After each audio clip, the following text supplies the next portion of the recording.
오늘 믿음으로 인한 외침이라고 한 제목으로 말씀을 드리겠습니다. 우리는 누구나 다 살아가면서 도움이 필요합니다.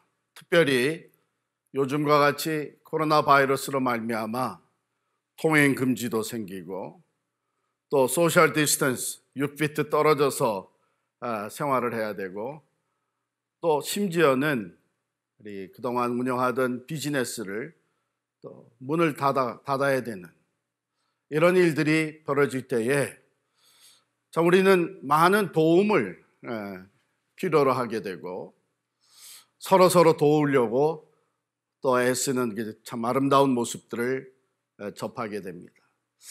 우리 그리스도인들은 도움이 필요할 때마다 하나님께 기도하죠. 하나님께 도움을 간구합니다.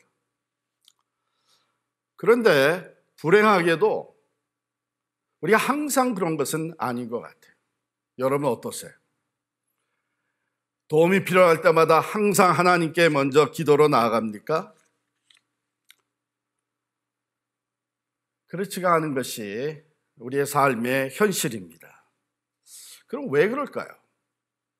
우리가 하나님이 우리의 도움이 되신다는 것을 알면서도 기도하지 않는 이유가 어떤 것들이 있을까요? 아마 여러 가지가 있을 수 있겠지만 오늘은 그 중에 하나, 본문이 제시하는 그 문제를 우리가 함께 생각해 보도록 하겠습니다. 그것은 다른 것이 아니고 불신입니다. 우리의 불신이. 어떻게 보면 거부 반응이 먼저 일어날 수도 있죠. 아니, 불신이라니. 우리는 다 예수를 믿는 사람들인데. 여러분 아마 속으로 다 이런 신앙의 고백을 가지고 있을 거예요. 나는 하나님을 믿습니다. 하나님이 창조주가 되시고 하나님이 전지전능하신 하나님이신 것을 나는 우리의 도움이 되신 걸 나는 믿습니다. 또 나는 예수 그리스도를 믿습니다. 예수님이 내 죄를 대신해서 십자가에 달려 죽으시고 나의 구원자가 되신 것을 나는 분명히 믿습니다. 또 나는 내 안에 계셔서 나로 하여금 하나님의 뜻을 따라 살게 하시고 나를 거룩하게 변화시켜 가시는 성령님이 계시는 것을 나는 믿습니다. 또 이 성경책이 사도들을 통해서 하나님께서 우리에게 주신 귀한 영원한 진리의 말씀인 것을 나는 분명히 믿습니다.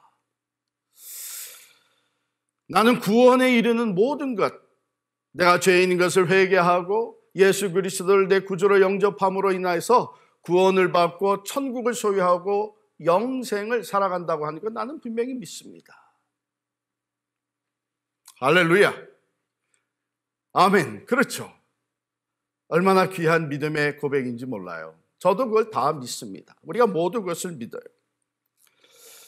그러나 우리가 또한 아는 것은 때때로 우리 안에, 우리의 마음 깊은 곳에는 진정한 믿음이 없다고 하는 것이죠. 확신이 결여되어 있다고 하는 것입니다. 하나님의 말씀, 오늘 본문 말씀은 바로 이 불신의 문제에 대해서 우리를 도전하고 있고 또 우리에게 교훈하고 있습니다. 우리 안에 불신의 문제가 있다고 하는 것이 참으로 말이 안 된다고 생각할 수도 있고 그것은 믿을 수 없는 얘기라고 할지 모릅니다. 바라기는 먼저 여러분들이 이 문제에 대해서 너무 방어적이 되지 않기를 바랍니다. 왜냐하면 오늘 본문에 나오는 예수 그리스도의 제자들 중에 바로 이 불신의 문제가 있었고 예수님께 고침을 받으러 나왔던 그 귀신 들린 아들의 아버지 또한 이 불신의 문제를 안고 있었기 때문입니다. 자, 먼저 우리가 한번 본문을 살펴보십시다. 제자들이 예수님께서 변화산상에서 놀라운 영광의 모습으로 변화되시고 다시 산 아래로 내려오셨을 때에 제자들이 어려움에 봉착해 있었습니다. 14절에 보면 그들은 서기관들과 변론하고 있었다. 이렇게 얘기해요. 서기관들과 변론하고 있었다. 무엇에 대해서 변론했는지 구체적으로 언급되지 않지만 우리가 계속 읽어보면은 이 변론은 한 아버지와 그의 귀신 들린 아들에 관한 것이었을 것이 분명합니다. 귀신 들린 아들로 인해서 예수님의 제자들을 이 아버지가 찾아왔습니다. 이 귀신이 자기 아들을 거꾸러뜨리고 거품을 내뿜게 하고 이를 갈고 결국은 참 파리해지는 이런 그 현상을 볼 때마다 그 아버지의 마음이 얼마나 아팠겠어요. 그래서 예수님의 제자들에게 데리고 와서 귀신을 내쫓아 달라고 부탁을 했습니다. 18절에 보면 이 아버지가 예수님께 얘기를 합니다. 내가 선생님의 제자들에게 내쫓아 달라 하였으나 그들이 능히 하지 못하더이다. 왜 못했을까요? 여러분, 이미 이 제자들에게는 귀신을 쫓아낼 수 있는 능력이 주어져 있었습니다. 뿐만 아니라 그들은 귀신을 내쫓았던 경험도 가지고 있습니다. 마가복음 6장 7절에 보면 예수님께서 그 12제자를 부르사 둘씩 보내시며 더러운 귀신을 제어하는 권능을 주셨다. 이렇게 기록이 되어 있습니다. 또 6장 13절에 보면 그들이 그 권능을 가지고 가서 많은 귀신을 쫓아내며 많은 병자에게 기름을 발라 고치더라. 기록이 되어 있어요. 그런데 왜 지금은 귀신을 쫓아내지 못합니까? 뭔가 그렇다면 중요한 것이 빠져 있지 않은가 하는 것이죠. 권능도 있고 또 귀신을 쫓아내본 경험도 있습니다. 그런데 지금은 귀신을 쫓아내지 못하고 있습니다. 무엇이 빠져 있는가? 윌리엄 레인이라고 하는 성경 주석가는 이 부분에 대해서 이렇게 설명을 합니다. 그들은 하나님의 능력을 갖고 있었다. 그러나 예수님이 함께 계시지 않는 동안 불신의 마음이 들어오고 또 한편 과거의 경험에 의한 자만심으로 인하여 그들은 실패를 경험하였다. 이렇게 기록하고 있습니다. 이 모습을 바라보신 예수님께서 한탄하시면서 말씀하신 것이 19절에 기록이 되어 있습니다. 믿음이 없는 세대여, 내가 얼마나 너희와 함께 있으며 얼마나 너희에게 참으리요. 분명히 예수님은 믿음이 없는 세대라고 말씀을 하시면서 지금 빠져 있는 것이 뭔지를 정확하게 짚어주신 것이죠.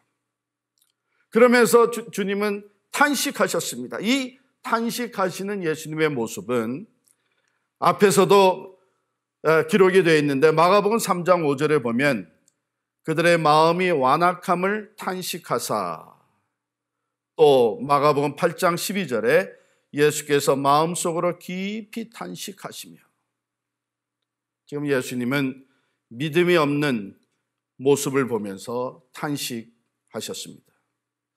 자, 이것을 모아서 놀라운 치유의 능력, 그 기적이 나타나는 것, 그것은 반드시 그 능력을 믿어야 하는 것이고 그 치유자를 신뢰해야 되는 믿음이 필요하다는 것입니다.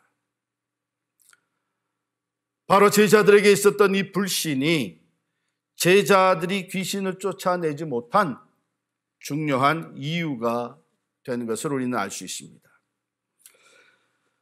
그 아들을 데려온 아버지는 어떻습니까?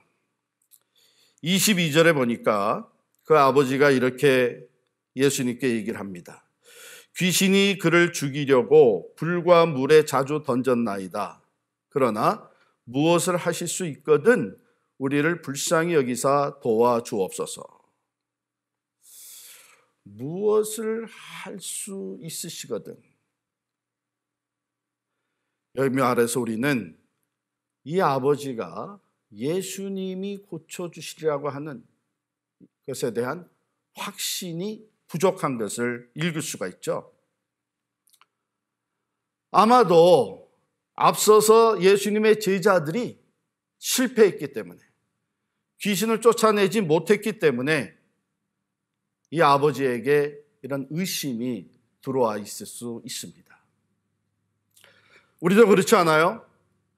잔뜩 기대를 가지고 갔는데 그대로 이루어지지 않을 때에 우리가 주저하게 되고 의심하게 되고 믿음이 흔들리게 됩니다. 그래서 어떤 주석가는 말하기를, 의심의 유혹으로 우리가 갈등할 때에 믿음은 항상 의심이 갖다주는 그 비참한 추측, 상상에서부터 믿음 스스로를 자유케 할 수 있어야 한다, 이런 말을 했습니다. 마가복음 10장 27절에 보면 예수님께서 이렇게 말씀을 하십니다. 사람으로는 할 수 없으되 하나님으로는 그렇지 아니하니 하나님으로서는 다 하실 수 있느니라. 사람들이 실패하고 낙심시키고 기대에 어긋날 할지라도 우리는 그런 상황 속에 하나님에 대한 의심과 또한 불신을 담대하게 물리치고 하나님으로서는 여전히 모든 것을 하실 수 있다고 하는 이 믿음, 우리의 믿음을 자유롭게 만들어 줘야 되는 것입니다. 또한 우리 인간이 할 수 있는 것, 우리 인간이 가진 것, 그것이 모두가 다 소모되었을 때, 그때 비로소 하나님의 위대하심이, 하나님의 전능하심이 가장 확실하게 나타나는 때입니다. 그러므로 예수님은 하나님의 영광, 즉 감추어진, 아직 나타나 보여지지 않은 하나님의 영광 앞에 겸손히 머리를 조아리는 믿음을 요구하신 것입니다. 자, 보면 예수님께서 그 아버지가 한 말을 그대로 사용하세요. 할 수 있거든. 할 수 있거든이 무슨 말이냐? 믿는 자에게는 능히 하지 못할 일이 없느니라. 이 말씀을 하셨을 때 그 아버지가 소리를 지릅니다. 내가 믿나이다. I believe. 여기서 믿는다는 한 단어는 내가 의지합니다. 내가 신뢰합니다. trust합니다. 이런 뜻이죠. 이 아버지의 믿음, 아들을 치유하는데 기적의 능력이 나타났는데 필요했던 것이 바로 이 믿음이라고 예수님께서 말씀하시자 이 아버지는 강하게 외쳤습니다. 내가 믿나이다. 예수님은 바로 이 믿음과 함께 역사하신 것을 다른 곳에서도 보여준 예를 찾을 수가 있습니다. 마가복음 2장 5절에 보면 중풍병자를 고쳐주실 때에 예수님께서 이렇게 말씀하셨습니다. 그들의 믿음을 보시고 중풍병자에게 이르시되 작은 자야 내 죄 사함을 받았느니라. 이렇게 선포하시고 후에 그가 일어나 자기가 누웠던 침상을 가지고 걸어 나갈 수 있도록 기적과 같은 능력을 보여주셨습니다. 또한 마가복음 5장 34절에 보면 12해를 혈루증으로 고통하였던 여인에게 이렇게 선포하셨습니다. 딸아, 내 믿음이 너를 구원하였으니 평안히 가라. 그런데요, 예수님의 고향이었던 나사렛이라고 하는 지방에서는 그 반대였습니다. 마가복음 6장 4절부터 6절에 보면 거기서는 아무 권능도 행하실 수 없어 다만 소수의 병자에게 안수하여 고치실 뿐이었고 그들이 믿지 않음을 이상히 여기셨더라. 바로 하나님의 그 놀라운 능력이 우리가 필요로 하는 그 도움의 손길이 우리와 함께 하실 때에는 반드시 이 믿음이 요구된다고 하는 것입니다. 그렇기 때문에 이 아버지는 예수님의 말씀을 듣자마자 외쳤죠. 내가 믿나이다. I believe. 그런데 이 아버지는 그 다음에 이렇게 얘기를 합니다. 나의 믿음 없는 것을 도와주소서. 도움이 필요했습니다.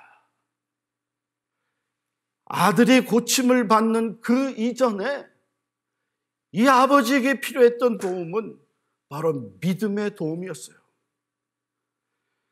내가 믿나이다. 그러나 이 아버지는 이에게 나의 믿음 없음을 도와주옵소서. 이 아버지의 외침에서 우리는 그의 솔직함을 보게 됩니다. 그는 도움이 필요하다고 외쳤습니다. 내가 믿지만 나는 솔직히 내 안에 불신의 마음이 이것으로 인해서 갈등하고 있습니다. 요한 칼빈은 바로 이 구절을 해석하면서 이런 주석을 달았습니다.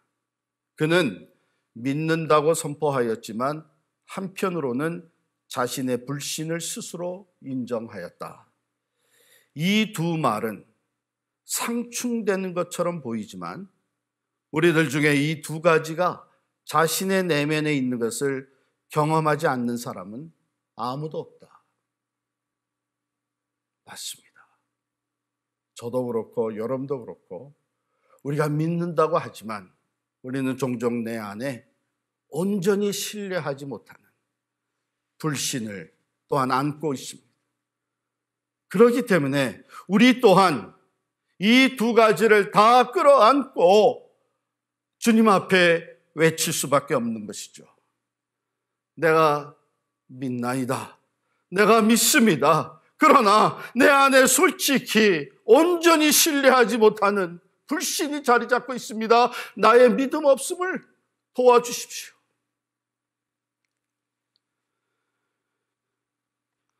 이 아버지의 외침, 그 결과는 무엇이었나요? 귀신이 쫓겨나갑니다. 예수 그리스도의 그 놀라운 능력이 나타납니다. 이것을 통해서 우리는 그리스도의 능력과 그 아버지의 믿음이 함께 역사한 것을 보게 된 것입니다. 25절에 보면 말 못하고 못 듣는 귀신아 내가 내게 명하노니 그 아이에게서 나오고 다시 들어가지 마라. 예수님의 명령입니다. 하늘과 땅을 창조하시고 만물을 다스리시는 주님, 공중의 권세 잡은 자들, 악한 영들을 친히 권세로 다스리시는 그 주님께서 이 귀신을 향해 명령하셨습니다. 말 못하고 못 듣는 귀신아 내가 내게 명하노니 그 아이에게서 나오고 다시 들어가지 마라. 26절에 보면 귀신이 소리 지르며 아이로 심히 경련을 일으키게 하고 나가니 그 아이가 죽은 것 같이 되어 많은 사람이 말하기를 죽었다 하나 이렇게 기록합니다. 이 아이를 완전히 장악하고 있었던 이 귀신, 그 귀신이 예수 그리스도의 명령에 그 권세에 쫓겨나가면서 이 아이에게 폭력적인 방법으로 격동을 일으켰어요. 이것은 결국 이 귀신이 궁극적으로 원했던 것을 보여주는 것이죠. 폭력적으로 격동을 일으키고 그 다음에는 이 아이가 죽은 것 같이 되었다 그랬습니다. 그것이 귀신이 원했던 것입니다. 사탄 마귀가 우리를 끌어가서 우리를 유혹하고 우리를 끌어가서 결국에 이르게 하는 것은 사망이에요.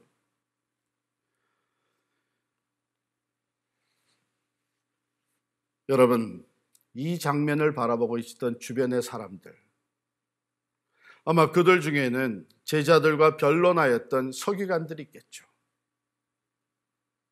의심하였던 사람들이 있었겠죠. 또 어떻게 제자들 못했는데 그 선생은 제대로 하나 한번 보자 하는 안목으로 바라보던 사람들이 있었겠죠. 심한 경련을 일으키고 그 다음에는 쓰러져서 아이가 죽은 것 같이 되었을 때 어쩌면 꽤 많은 사람들이 비웃었을지도 모릅니다.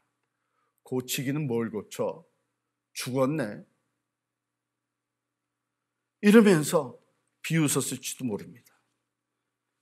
그러나 27절에 보면 예수께서 그 손을 잡아 일으키시니 이에 일어서니라 이렇게 기록합니다.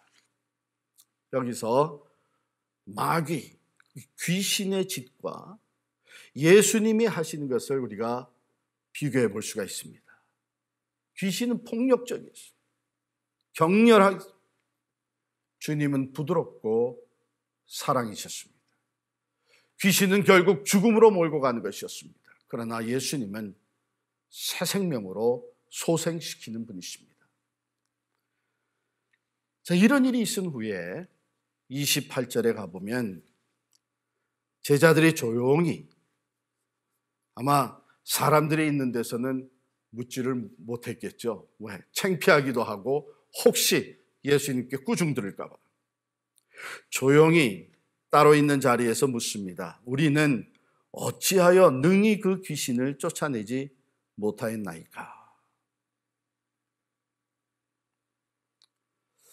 이때 예수님 말씀하십니다.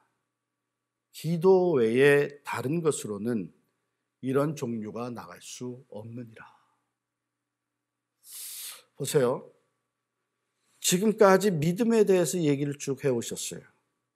그러면은 여기에서 믿음 외에 다른 것으로는 이런 종류가 나갈 수 없느니라 말씀하시는 것이 이론적으로 맞는 것 같은데 예수님은 여기서 기도를 얘기하십니다. 기도 외에 다른 것으로는 이런 종류가 나갈 수 없느니라. 이건 무슨 말씀이에요?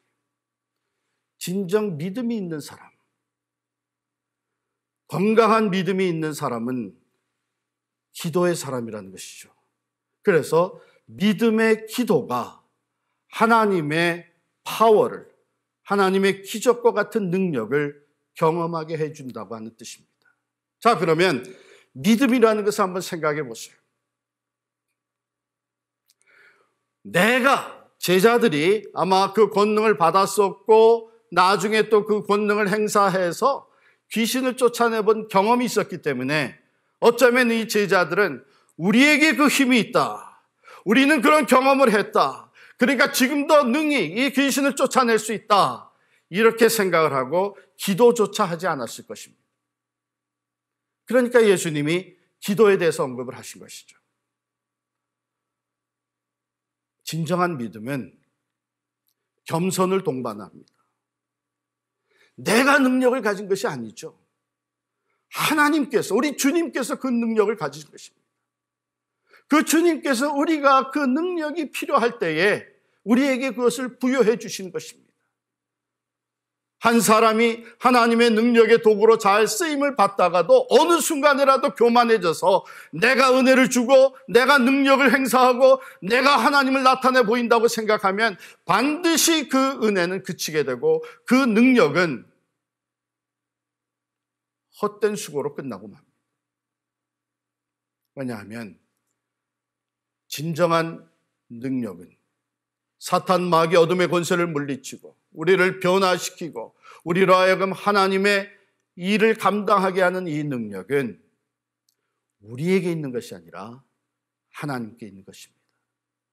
주님께 있는 것입니다. 그러니까 이 믿음을 제대로 가지고 있는 사람들은 하나님의 도움이 필요할 때, 하나님의 능력이 필요할 때에 하나님께서 함께 하심을 반드시 필요로 하는 그 도움의 순간에 기도할 수밖에 없는 것이죠.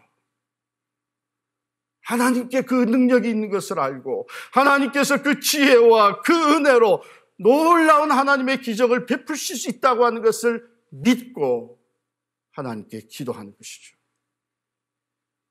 그러므로 주님께서는 기도 외에는 이런 다른 것으로는 이런 이유가 있을 수 없다고 말씀하셨습니다.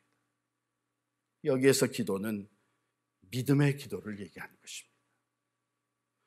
우리가 기도는 하지만 때로 우리 안에 불신이 자리 잡고 있습니다. 기도하면서도 이 기도한다고 될까? 이런 생각을 가지게 됩니다. 내가 다른 방법들을 다 시도해 봤는데 그래도 되지 않았는데 기도한다고 될 일이냐? 여러분 이런 얘기 들어보셨어요? 어느 교회가 늘 마음 아파했던 건 뭐냐면 그 교회를 들어오는 입구에 그 코너에 술집이 하나 있는 거예요. 근데 그 술집이 있어가지고 교회로 들어오는 사람들에게 좀 방해가 됐죠.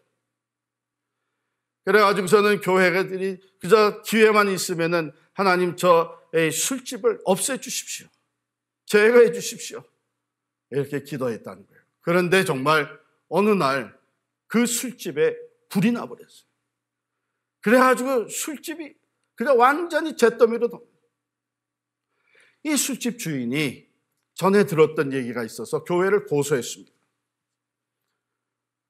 우리 불이 난 것은 바로 이 교회에 있는 사람들이 우리 업소를 없애달라고 기도했기 때문이다. 고소를 했어요. 재판이 열렸어요.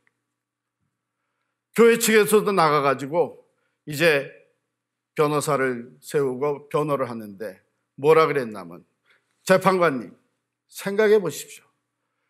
아니 기도한다고 그런 불이 나겠습니까? 이렇게 얘기를 했다는 거예요.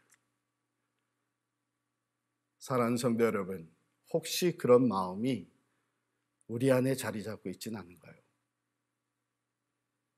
우리가 믿는다고 하지만 구원받았다고 하지만 진정 예수님께서는 오늘도 살아계셔서 변함없이 그 귀신 들린 아이를 고쳐주신 것처럼 오늘도 변함없는 그 능력으로 우리의 기도를 들으시고 응답하시며 때로는 필요에 따라 기적을 행사하시는 분이라는 것을 여러분 믿습니까? 오늘 참 마음 아픈 것은 예수님께서 변화산에서 내려오셨을 때에 그 귀신을 쫓아내고 병자를 고치고 하나님의 능력을 행사했던 그 제자들이 서기관들과 뭘 하고 있었나 하면 변론하고 있었다 그랬죠. 귀신을 쫓아내지 못하고 말로 변론하고 있었던 거예요. 아마 자기들의 경험을 얘기했죠. 분명히 이런 일이 있었다. 이런 능력이 나타났었다. 그러면서 신학적으로 또 경험적으로 체험적으로 변론을 하고 있었겠죠. 오늘날 우리 교회의 참으로 안타까운 모습은 바로 이겁니다. 하나님의 능력은 행사하지 못하고 신학적이고 사회학적이고 심리학적이고 변론하고 있는 거예요. 하나님을 알지 못하는 사람들과 하나님을 제대로 이해하지 못하고 경험하지 못하는 사람들과 변론만 하고 있는 거예요. 기도는 하지 아니하고 겸손하게 하나님의 능력이 살아 역사하심을 믿고 겸손하게 하나님의 도우심을 모든 의심과 불신의 마음을 다 물리치고 오늘도 살아계신 하나님은 반드시 우리의 기도를 들으시고 하나님의 뜻이라면 기적의 역사를 베풀어 주실 줄 믿습니다. 아무리 불가능해 보여도 주님 안에서는 불가능이 없는 줄을 믿습니다. 기도해야 될 때에 기도는 하지 아니하고 이론적으로 경험적으로 변론하고 있는 이 모습, 예수님은 그 모습을 보시면서 탄식하셨습니다. 이 믿음이 없는 세대, 이 믿음이 없는 세대. 우리는 지금 어려움을 겪고 있습니다. 전 세계적으로 코로나 바이러스 전염병이 퍼져나가면서 참으로 말할 수 없는 불안과 두려움에 쌓여 있습니다. 이때 우리의 믿음은 우리에게 무엇을 말해줍니까? 하나님도 이것은 어쩔 수 없다. 어차피 이것은 다 당해야 되는 것이다. 이론적으로 많은 변론을 우리가 얘기하고 듣고 할 수 있습니다. 그러나 그것으로 그치면 안 됩니다. 오늘도 살아계신 하나님은 이 전염병을, 이 바이러스를 얼마든지 다스릴 수 있는 능력의 하나님이신 것을 우리는 믿습니다. 말로만이 아니라 우리가 주님 앞에 엎드려 기도할 때에 하나님 이제라도 우리를 고쳐주실 줄을 믿습니다. 우리가 전폭적으로 회개하고 하나님 앞에 나올 때에 우리의 기도를 들으시는 하나님은 얼마든지 이 모든 전염병을 다스리고 바이러스를 소멸시키며 이 땅을 고치시고 정상적인 일상생활로 돌아갈 수 있도록 하실 수 있는 능력의 하나님이신 줄을 우리는 믿습니다. 오늘 우리가 이 믿음을 가지고 하나님을 바라볼 수 있기를 바랍니다. 참으로 없었던 시간이 우리에게 주어지기도 했습니다. 바삐 살아가던 우리들의 삶에 이제는 통행금지도 생기고 또 비즈니스 운영도 멈춘 분들도 계시고 또 영업시간을 대폭 줄여야 되고 재택근무를 하고 학생들도 학교에 가지 아니하고 집에서 공부하고 어떤 분이 걱정하더라고요. 이게 맨 처음에는 좋은 것 같지만은 이게 길어지면은 이 가족들끼리 서로 짜증내고 오히려 더 관계에 어려움이 생기지 않을까. 그럴 수도 있죠. 그것은 우리가 이 주어진 시간을 어떻게 사용하느냐에 따라 다를 것입니다. 제가 한국에서 중학교 2학년 때 여름방학 일기 쓰는 숙제를 해가지고 방학이 끝났을 때 갔다가 제출을 했습니다. 그랬더니 그 다음날 우리 선생님이 교무실로 저를 부르셨어요. 가보니까 선생님 책상 위에 제 일기책이 올라와 있는 거예요. 선생님이 하신 말씀이 너 이놈, 너는 방학 내내 탁구만 쳤구나. 사실이었습니다. 여름방학 내내 탁구만 쳤어요. 어떤 때는 탁구장 주인하고 같이 가게 문을 열고 탁구장 문을 열고 들어가서 밤에 문 닫을 때 같이 나온 적들도 있습니다. 혼자 오시는 분들 이렇게 받아서 쳐드리고 또 잘 치는 사람한테 배우기도 하고 그러면서 탁구장 주인이 기분 좋을 때는 짜장면 사주고요. 별로 안 좋을 때는 그냥 삼립 그때 크림빵인가 그거 사줘서 먹으면서 매일같이 탁구를 쳤어요. 근데 일기장에 거짓말을 쓸 수 없잖아요. 그래가지고 그대로 써갔더니 선생님이 부른 거예요. 그러더니 저보고 따라와 하고서는 저를 데리고 체육관으로 가시는 거예요. 야, 이거 지금 아무도 없는 체육관에서 내가 죽도록 맞겠구나 이러고 갔는데 들어가자마자 선생님이 하신 나랑 한 게임 쳐 그러면서 탁구 선생님하고 같이 치게 됐습니다. 제가 어떻게 쳤겠어요? 100% 접대 탁구를 쳤죠. 사실은 제가 그 중학교 2학년 여름방학 동안에 탁구 실력이 얼마나 늘었는지 몰라요. 그래서 웬만한 성인들이 오게 되면 제가 다 받아서 쳐드렸습니다. 그래서 선생님한테 그때 제가 만약에 접대 탁구를 안 쳤다면 다른 방법으로 또 혼났을 거예요. 제가 이 말씀을 드리는 이유는 지금 우리에게 생긴 이 시간들 어떻게 쓰느냐 하는 것이 중요합니다. 물론 그동안 너무 바삐 살다 보니까 수면이 부족하신 분들은 이번에 좀 어차피 일도 못 나가게 된 거 잠이나 실컷 자자 그럴 수 있습니다. 필요하죠. 또 어떤 분들은 그동안 보지 못했던 그 한국 드라마 실컷 보자 볼 수 있겠습니다. 여러 가지 여러분이 원하신 대로 시간을 쓸 수. 제가 바라기는 참으로 코로나 바이러스로 말미암아 이런 시간이 주어졌을 때에 그것이 언제까지 주어질지 모르지만 우리의 믿음의 성장을 이루는 기회가 될 수 있기를 바랍니다. 토마스 그룸이라고 하는 사람은 믿음에는 세 가지 요소가 있다 이렇게 설명을 했어요. 첫 번째는 The act of knowing, 하나님을 아는 것, 지식적인 것이겠죠. 그 다음에 두 번째는 act of trusting, 하나님을 신뢰하는 것.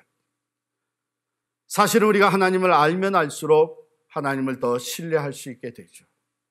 세 번째는 the act of obeying, 하나님께 순종하는 것. 그렇습니다.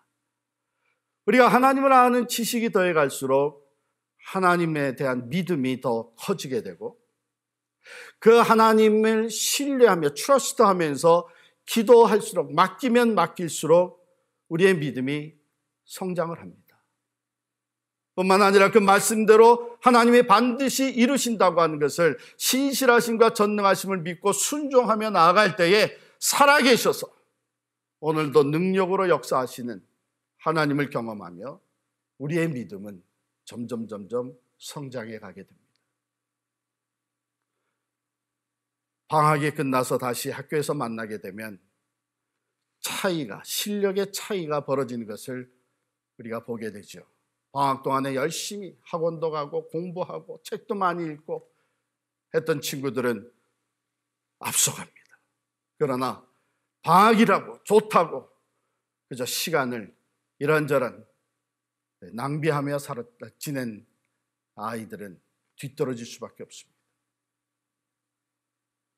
코로나 바이러스, 어쩌면 하나님께서 우리의 믿음의 성장과 성숙을 이룰 수 있는 기회로 주신 줄도 모르겠습니다.